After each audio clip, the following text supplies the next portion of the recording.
Good morning, beloveds. Um, it's May, and well, I don't know. We went for the walk this morning, and it almost feels like Texas is holding its breath.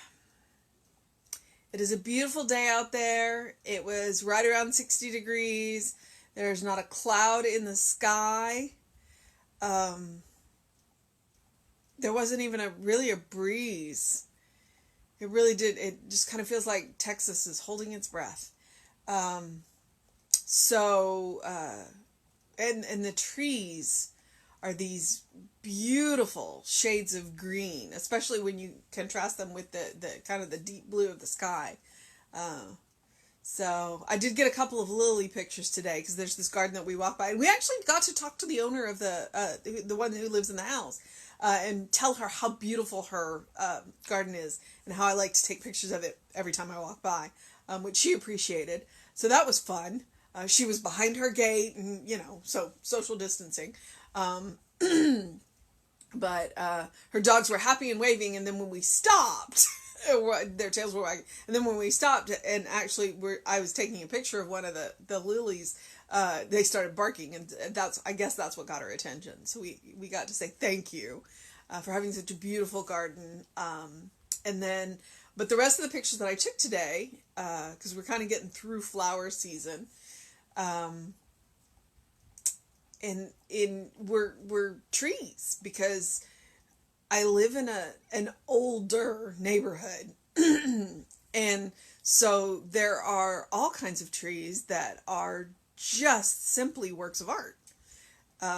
And with the nice green leaves, they're beautiful. And then again, like you contrast them with the blue sky. So I don't know if you've thought about it, but if you go for a walk around your neighborhood, and you live in an older neighborhood, or go for a walk in an older neighborhood, look at the trees. I mean, just the arrangements of the branches and the leaves, and around them. And sometimes if you have several different kinds of trees together, then you have these different kinds of greens. It's beautiful, and I don't think we appreciate it because we're so busy all the time. This challenge that I've set myself to find something beautiful every day has made that interesting. Where I'm looking at the contrast of the leaves in the sky, and the leaves against each other, and then the arrangement of the branches, and it's interesting what you can find that is beautiful when you're looking. So, all right, so it is May 1st. That means we have a new theme for the month, and I teased it yesterday, and it is joy. So May is about joy, and he starts off the month with a series of quotes. So I will read you the quotes, and then we'll get into May 1st. So joy is the emotion created by the expectancy of good. That is Ernest Holmes. The next one is also Ernest Holmes. Joy has come to live with me. How can I be sad? I do so love thy presence, which is joy within me. Okay. The next one is going to be Victor Hugo.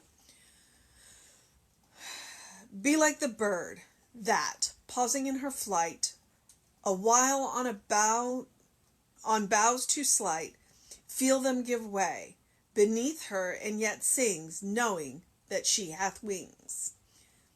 I've seen variations of that. It's like birds don't worry about branches breaking underneath them because they trust their wings.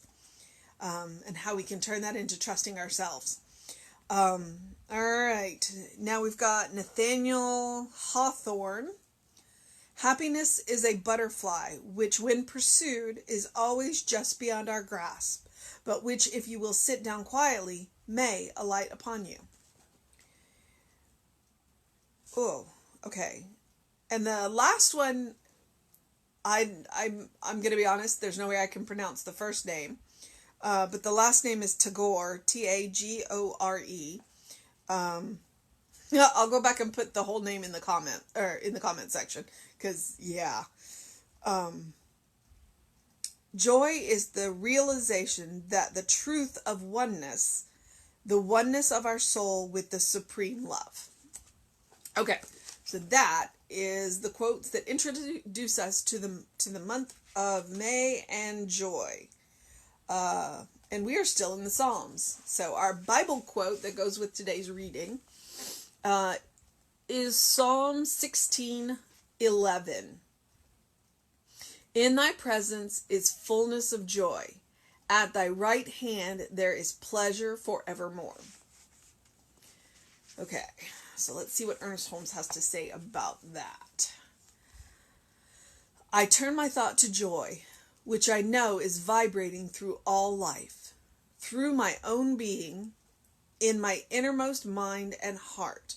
I reach deep into infinite being and hear the song of gladness that sings through all manifestation of life. I know that it also sings in me as I give it expression. I feel the throb of life in all the harmony of form around me, in trees and flower and grass, in blue sky and clouds, in the beauty of evening sunset. Wherever I look, I hear and feel the underlying joyous note that life sings, and that comes to the culmination in spirit made manifest through each human being. Now, deep within my innermost being, I attune myself to the God-conscious being that I truly am. I permit God's perfect idea of me to manifest, to flow forth into expression. I know that I, God's perfect expression, cannot contain grief, sadness, inharmony. I know that in my true self, I am joy, for I am God life. My life is buoyant, vivacious, sparkling, and free. It contains all good. It is unity, perfection, love, and I know that nothing can make me, the real me, sad or dejected or heavy-hearted. That sounds like what I read yesterday. I mean, almost exactly what I read yesterday. So now I'm going to flip the page back a couple. My co-minister has arrived, Rita. So you can see the tail. I hope the camera's low enough that you don't see any more than the tail.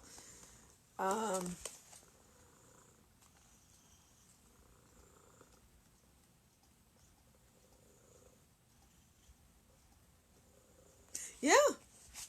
He used a lot of the same words in this one that they used. There was more to yesterday's. This one's a little shorter.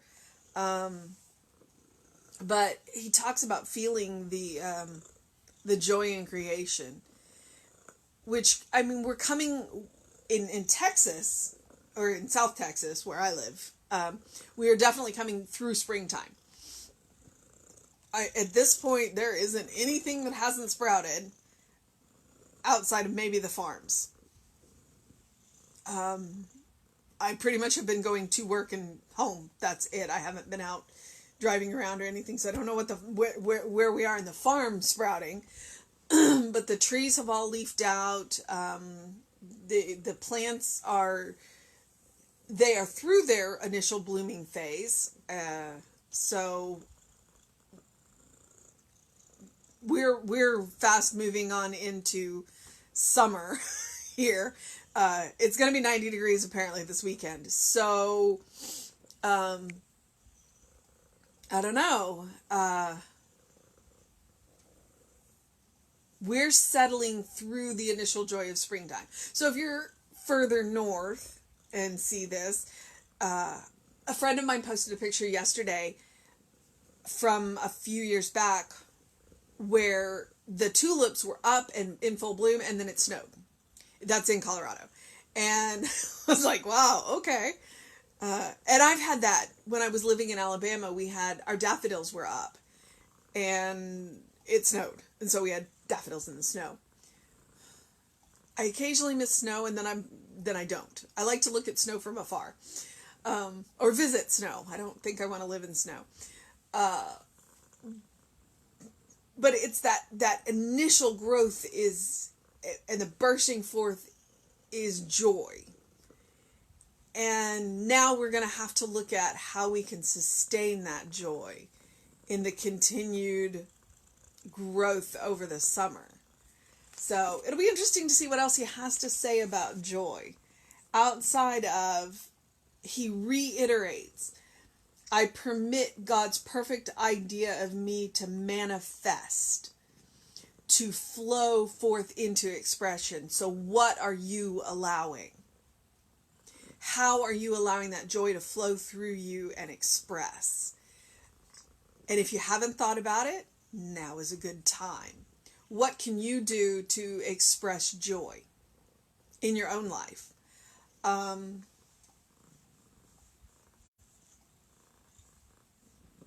And to know that you can always go into that place within you that has never been hurt, has never been sick, has never been in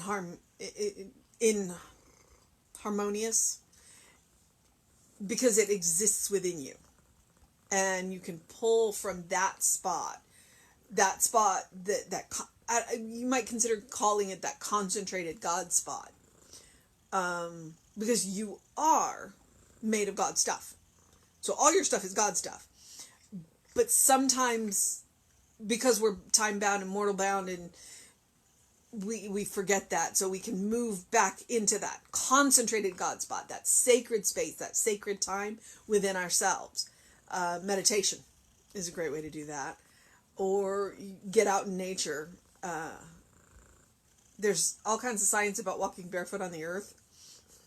I mean, if you live in an urban environment, you don't do that very often. So, or, here it is right here. That sound she's making that you may or may not be able to hear, that purr, that is a sound of joy. It's also a sound of comfort, but it makes me happy to hear it. And so that is one of the ways she expresses her joy. And, that smile is from me listening to her purr. That's my expression of joy. So, how are you expressing joy today? How are you expressing joy every day? Find a small way to express your joy and let it grow. Just like the plants in your garden, the flowers in your garden, let it grow. I'm going to move on and get ready for my day. And know that we love you, know that we are with you, know that we are continuing to find more ways to connect with you. There are a series of 3 classes coming up at different times, so please check your emails. They will be completely Zoom classes. They are online. You do not have to leave the comfort of your own home. The fun thing about doing Zoom classes, I can do them from the comfort of my couch in my PJs. So check your email, look at the classes. Reverend David will be on with you sometime around 5 p.m. today, and I will be back with you tomorrow. Now, tomorrow is Saturday. That means I get to go to the park for a run. So I might be late. It might not be 9 o'clock, but it'll be close to 9. So make sure you get some sunshine today. Open your windows. Enjoy your day. Find a way to express your joy, even if it's just a small one. And the bigger you can make it, go for it. All right? Okay, beloveds, have a great day.